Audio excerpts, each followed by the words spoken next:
Welcome to the Tech Egg. Don't get scrambled. Enjoy the video. In this video, I will show how to make smoothie mango, easy method. Start by adding 1 cup diced mango, 1/2 cup yogurt, 1/2 cup milk, and 1 banana to a blender. Add 1 tablespoon honey and a handful of ice. Blend on high until smooth, about 30 seconds, then taste and adjust sweetness or thickness. Pour into a chilled glass and enjoy immediately for best flavor. You can substitute almond milk for dairy if needed.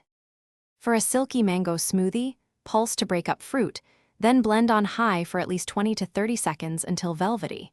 If your blender struggles, add liquid first and mango later to protect the motor. Adjust thickness by adding more milk or ice, and always taste before serving so sweetness is balanced. Serve immediately to preserve bright mango flavor and vibrant color for the best drinking experience. If you are enjoying these smoothie tips, please subscribe and like if the video is helpful. It really supports the channel.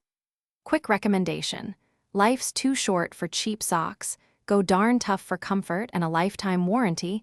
They stay cozy while you sip your smoothie. Check the description for the link and other deals, and if that made you smile, then now let's get back to the video. Experiment with mix-ins like 1/2 cup frozen mango for a thicker texture, or a scoop of protein powder for post-workout fuel. A handful of spinach blends right in for extra nutrients without changing flavor much. If you must store the smoothie, pour into an airtight container and refrigerate up to 24 hours, then stir or reblend briefly before drinking to recover the original texture and taste. Thanks for watching. Consider subscribing if I helped unscramble your problems.